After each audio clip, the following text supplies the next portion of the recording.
بسم اللہ الرحمن الرحیم۔ شروع کرتا ہوں اللہ کے باب برکت نام سے جو بڑا نہایت رحم کرنے والا ہے۔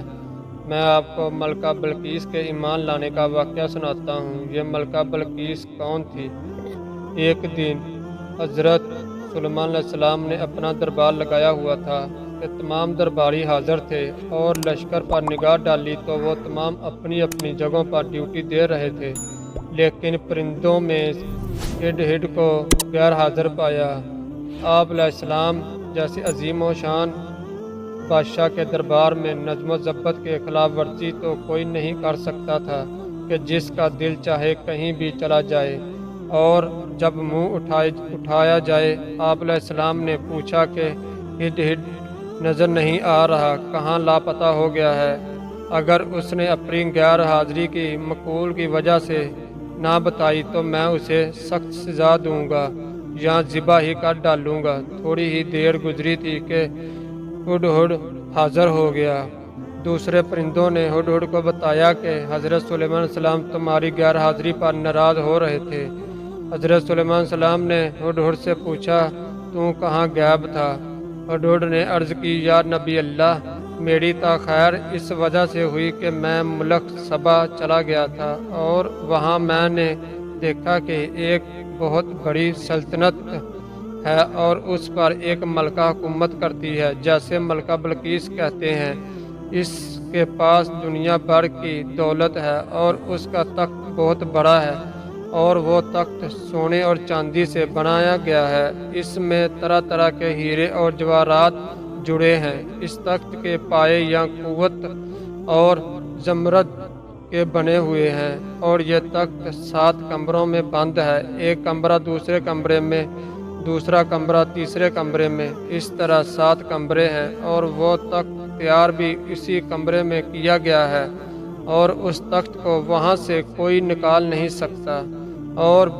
اور ملکہ بلقیس اور اس کی قوم کو شیطان نے گمراہ کیا ہوا ہے اور وہ سب سورج کی عبادت کرتے ہیں۔ حضرت سلیمان علیہ السلام نے ہڈ سے ناراض تھے لیکن آپ نے اس کو معاف کر دیا۔ حضرت سلیمان علیہ السلام اس کو اس لیے بھی معاف کر دیا گیا تھا کہ وہ اپنے ماں باپ کا فرما بردار تھا اور ان کو کھانا لا کر بھی کھلاتا تھا کیونکہ وہ بوڑھے تھے۔ پیارے دوستو، حضرت سلیمان علیہ السلام نے ہڈ کو ایک خط دیا کہ یہ خط لے جاؤ اور ملکہ بلقیس کے پاس پہنچا دو اور پھر وہاں رہو اور دیکھو کہ وہ اس خط کے جواب میں کیا کہتی ہے۔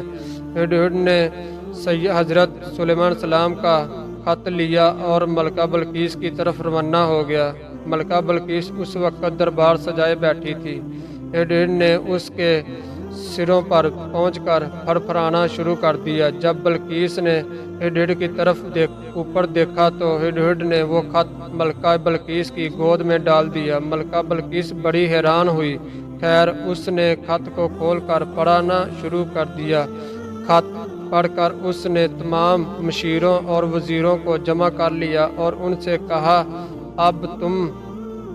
اب تم مجھے مشورہ دو گے، مجھے کیا کرنا چاہیے؟ ملکہ بلقیس کے مشیر اور وزیر کہنے لگے، ملکہ عالیہ، آپ جانتی ہیں کہ یہ ہماری فوج دنیا کی زبردست فوج ہے، ہم بڑے بہادر اور جنگجو ہیں، اگر آپ جنگ کا کہیں گی تو ہم پیچھے نہیں ہٹیں گے اور آپ جو حکم دیں گی ہم اس کو ہر حال میں مانیں گے۔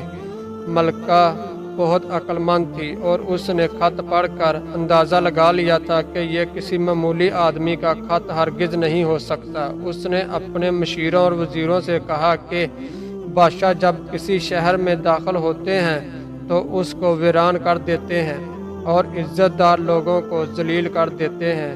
میرا خیال ہے کہ ہم ان کے پاس اپنے قاصد کو تحفے طوائف دے کر بھیجتے ہیں، اگر انہوں نے وہ تحفے لے لیے تو ہم سمجھ جائیں گے کہ وہ صرف بادشاہ ہے، اگر وہ بادشاہ ہوئے تو ہم جانتے ہیں کہ بادشاہوں کے ساتھ کیا سلوک کیا جاتا ہے اور یہ بھی معلوم ہو جائے گا کہ وہ نبی ہیں یا نہیں۔ یہ سن کر سب مشیروں اور وزیروں نے ملکہ کی رائے سے اتفاق کیا اور کہنے لگے، ملکہ عالیہ آپ درست کہہ رہی ہیں۔ ملکہ نے اپنے قاصدوں کو قیمتی تحفے طوائف دے کر حضرت سلیمان علیہ السلام کی طرف روانہ کر دیا۔ دوسری طرف ہدہد بھی حضرت سلیمان علیہ السلام کی طرف روانہ ہو گیا اور اس نے ملکہ بلقیس کا مشیروں اور وزیروں سے مشورہ کرنا سب کچھ جا کر بتا دیا۔ کچھ ہی دنوں میں ملکہ بلقیس کے قاصد تحفے لے کر حضرت سلیمان علیہ السلام کے دربار میں پہنچ گئے اور حضرت سلیمان علیہ السلام کے دربار کی شان و شوکت دیکھ کر حیران رہ گئے۔ ان کی عقل حیران رہ گئی۔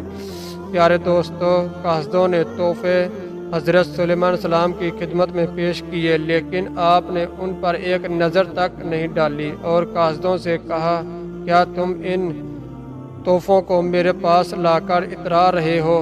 میرے پاس اس سے کہیں زیادہ قیمتی خزانے اور طاقت موجود ہے۔ اللہ تعالیٰ نے اس سے کہیں زیادہ نعمتوں سے ہمیں نوازا ہے۔ تم جو یہ چیزیں لے کر آئے ہو واپس لے جاؤ اور اپنی ملکہ کو جا کر صاف صاف بتا دینا کہ اگر تم نے سورج کی عبادت کرنا نہیں چھوڑی اور توبہ کر کے میرے لائے ہوئے دین کو قبول نہیں کیا تو میں ایک ایسا لشکر لے کر تم پر چڑھائی کروں گا کہ تم میں کسی کی طاقت نہیں ہوگی کہ اس لشکر کو کوئی روک سکے۔